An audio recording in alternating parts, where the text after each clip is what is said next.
Hello दोस्तों, कैसे हैं आप सभी लोग। तो ईवीएस की क्लास को हम कंटिन्यू करते हुए और आपको बाकी की क्लासेस कैसी लग रही हैं कमेंट सेक्शन में ज़रूर बताएं और इस वीडियो के आप लास्ट तक बने रहें और लास्ट में ज़रूर बताएं ये क्लास आपको कैसी लगी। और पीडीएफ को प्राप्त करने के लिए आप हमारा टेलीग्राम चैनल भी ज्वाइन कर सकते हैं, जिसका लिंक भी मैंने डिस्क्रिप्शन में दे दिया है। तो शुरू करते हैं क्वेश्चन को बिना देरी के।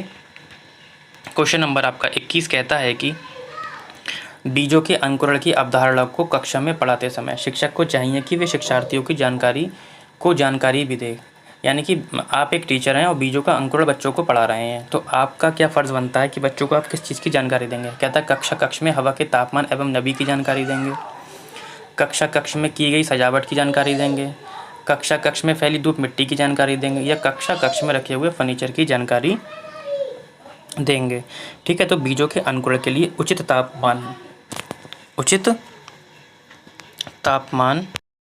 कितना होना चाहिए। लगभग 15 से 20 डिग्री होना चाहिए। ठीक है, तथा नमी की आवश्यकता होती है। हालांकि अंकुरण की ये प्रवृत्ति बीज की किस्म तथा मृदा की संरचना में प्रभावित होती है, ये तो आप सभी को पता होगा। अतः बीजों के अंकुरण की अवधारणा को कक्षा में पढ़ाते समय शिक्षक को चाहिए कि वे कक्ष में हवा के तापमान एवं नमी की जानकारी भी होनी चाहिए, है ना। यानी कि जो रूम का जो वातावरण यानी कि जो टेम्परेचर होता है उससे भी बीजों पे अंकुरण होने पे फ़र्क पड़ता है। ठीक है जी, एनसीईआरटी की आपकी एक लाइन है। ठीक है, आगे बढ़ते हैं क्वेश्चन नंबर दूसरे की ओर, या सेकंड क्वेश्चन हमारा क्या कहता है देखते हैं। और क्वेश्चन नंबर सेकंड कहता है कि वे व्यक्ति जिसको मलेरिया है के रक्त की जांच किस आधार पर की जाती है। कहता है रक्त कणिकाओं में मच्छर के अंडों की उपस्थिति के आधार पर, रक्त कणिकाओं में मलेरिया परजीवी की उपस्थिति के आधार पर, या रक्त को क्षति पहुंचाने वाले यकृत कोशिकाओं के आधार पर, या श्वेत रक्त कणिकाओं में मच्छर के अंडों की उपस्थिति के आधार पर। देखो, मैं पहले भी आप लोगों को बता चुका हूँ कि मलेरिया में पीड़ित व्यक्ति की रुधिर की जाँच लाल रुधिर कणिकाओं जिसे हम रेड ब्लड सेल्स में मलेरिया के जो परजीवी की उपस्थिति के आधार पर की जाती है। ठीक है, मलेरिया के परजीवी के आधार पर, जिसे हम प्लाज्मोडियम भी बोलते हैं। क्या बोलते हैं? प्लाज्मोडियम बोलते हैं। ठीक है, मलेरिया एक संक्रामक रोग है। इसके परजीवी का वाहक मादा एनीफ्लेज मच्छर है, जिसके काटने पर मलेरिया के परजीवी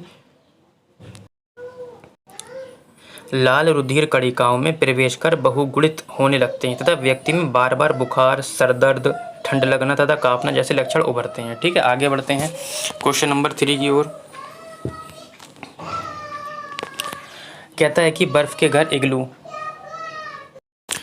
विशेषकर ध्रुवीय क्षेत्रों में जहां भूमि हमेशा बर्फ से ढकी रहती है, बनाए जाते हैं। बिल्कुल, इन घरों के विषय में पढ़ाते समय आप शिक्षार्थियों को निम्न में से कौन सी जानकारी नहीं देंगे।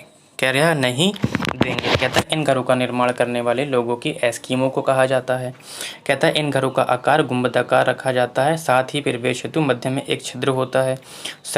घरों में सर्दी से बचने के लिए फर्श पर भूसे तथा पेड़ की पत्तियों का प्रयोग किया जाता है, या घरों में सर्दी से बचने के लिए फर्श पर जानवरों की, ऑप्शन थोड़ा कटा हुआ है, जानवरों की खाल एवं फर का प्रयोग किया जाता है। तो आपको बताना है कि कौन सा ऑप्शन आपका ठीक नहीं है। देखो, इन घरों का निर्माण करने वाले लोगों को एस्किमो कहा जाता है। बिल्कुल राइट ऑप्शन है, एस्किमो कहा जाता है। इन घरों का आकार गुंबदाकार होता है। बिल्कुल गुंबदाकार होता है, इस तरीके से बना हुआ होता है ये। साथ ही प्रवेश मध्य के एक छिद्र होता है, ये वाला छिद्र होता है। ये भी ऑप्शन ठीक है। कहता है घरों में सर्दी से बचने के लिए फर्श पर बुशे तथा पेड़ की पत्तियों का प्रयोग किया जाता है। यही ऑप्शन आपका गलत है। कहता है कि घरों में सर्दी से बचने के लिए फर्श पर जानवरों की खाल व फर का प्रयोग किया जाता है। ये भी ऑप्शन ठीक है। ऑप्शन नंबर आपका हो जाएगा 3। आगे बढ़ते हैं क्वेश्चन नंबर 124 की ओर। और क्वेश्चन नंबर 124 आपकी स्क्रीन पर कहता है कि वायु प्रदूषण का प्रमुख स्रोत क्या है। जीवाश्म ईंधन का अपूर्ण दहन, सौर ऊर्जा का प्रयोग, वृक्षारोपण, या उपरोक्त सभी। तो वायु प्रदूषण का प्रमुख स्रोत जो है जीवाश्म ईंधन का अपूर्ण दहन है। जीवाश्म ईंधन के अंतर्गत मुख्यतः कोयला तथा पेट्रोलियम को शामिल किया जाता है ना।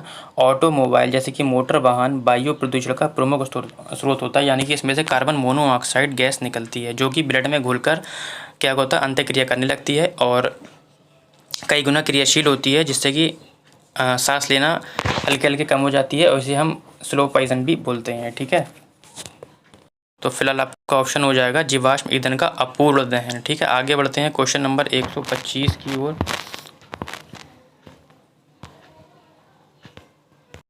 कहता है कि नीचे दिए गए किसी बालिका के उस कथन पर विचार कीजिए जो उसने किसी कैंप में आए विद्यार्थियों के समूह में दिया था।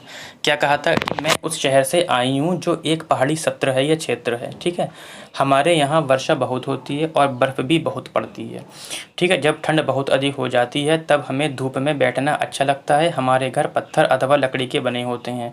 इस शहर के किस भाग का होना चाहिए? कह रहा है जम्मू कश्मीर का होना चाहिए, लद्दाख का होना चाहिए, उत्तर प्रदेश या हिमाचल प्रदेश का होना चाहिए। तो ऑप्शन आपका हो जाएगा हिमाचल प्रदेश, ठीक है। ठीक, आगे बढ़ते हैं क्वेश्चन नंबर 126 की ओर। और कहता है कि सभी वृक्षों की पत्तियां का रंग सामान्यतः हरा होता है। कहता है धूप के कारण होता है, ऑक्सीजन के कारण होता है, पर्ण हरित के कारण होता है या कार्बन डाइऑक्साइड के कारण होता है। तो सभी वृक्षों की पत्तियों का रंग सामान्यतः पर्ण हरित, जिसे हम क्लोरोफिल बोलते हैं। क्या?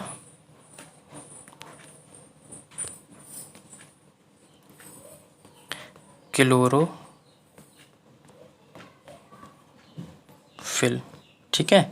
तो कभी कभी ऐसा भी होगा कि ऑप्शन आपको घुमा के दे देगा, तो आप लोग इंग्लिश में भी इंग्लिश वाला इसका ट्रांसलेट ज़रूर देखेंगे। पर्णहरित के कारण बच्चा समझ ही नहीं पाएगा, यानी कि क्लोरोफिल के कारण होता है। इसका गठन कार्बन, ऑक्सीजन, नाइट्रोजन तथा मैग्नीशियम तत्वों से होता है। इन सभी स्वपोषी हरे पौधों में पाया जाता है जो प्रकाश संश्लेषण की क्रिया के मुख्य घटक होते हैं, ठीक है। आगे बढ़ते हैं क्वेश्चन नंबर हम, ये मैथ का क्वेश्चन है, लगता होगा लेकिन ये आ सकता है आपका, ठीक है।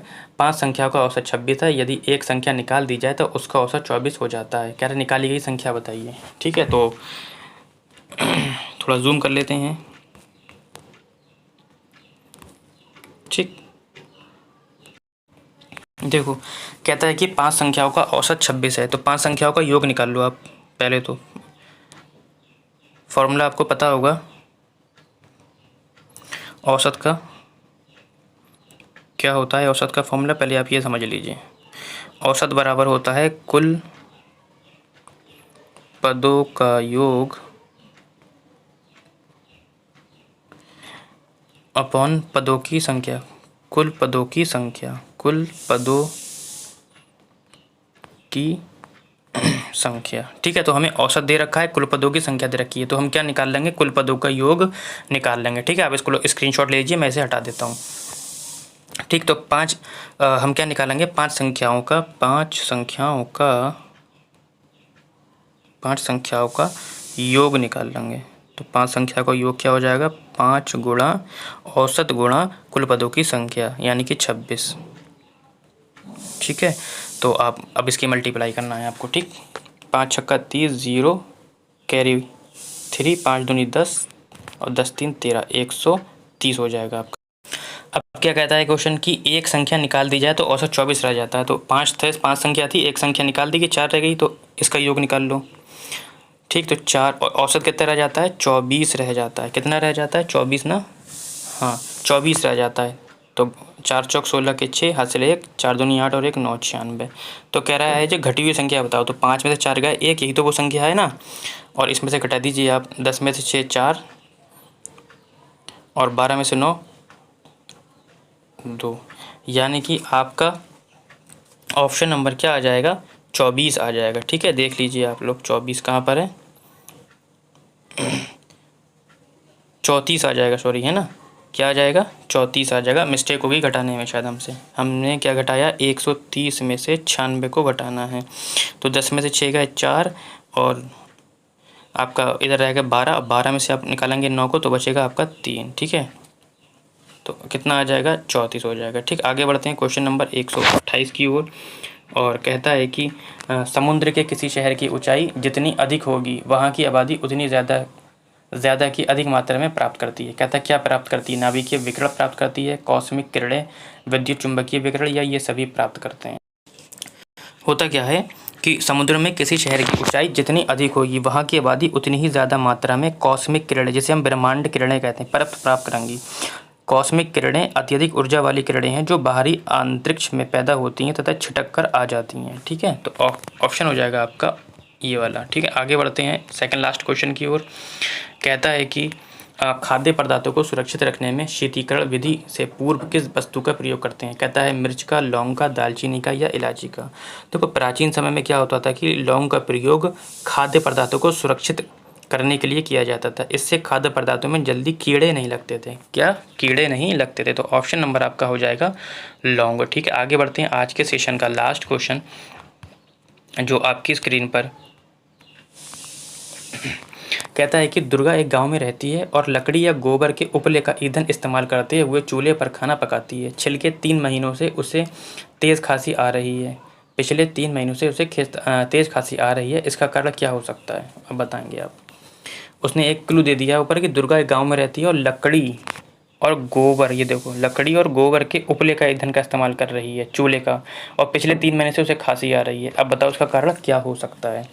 ठीक है, देखो इसका कारण क्या हो सकता है मैं बताता हूँ।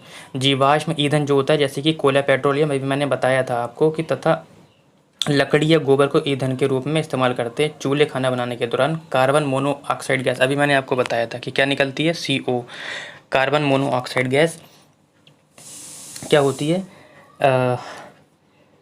गैस धुएं के रूप में उत्सर्जित होती है, यानी कि निकलती है, जो श्वसन नली में जाकर जमकर सांस लेने में अवरोध पैदा करती है। अभी जस्ट पहले मैंने क्वेश्चन में बताया था कि उनके साथ अतिक्रियाशील होती है, 200 गुना अतिक्रियाशील होती है, जिससे सांस लेने में क्या हो जाती है, अवरोध पैदा हो जाता है और फलस्वरूप व्यक्ति दुर्गा को तेज खांसी आने लगती है। ठीक है, तो ऑप्शन नंबर देख लेते हैं। जलते हुए ईंधन के धुएं से एलर्जी हो गई है, ऐसा नहीं है। उसकी झोपड़ी के अंदर और बाहर प्रदूषण वृद्धावस्था, ऐसा भी नहीं है। कहता है ईंधन के जलने से उत्पादित कार्बन मोनोऑक्साइड, बिल्कुल, जो श्वसन नली में जमा हो गई है।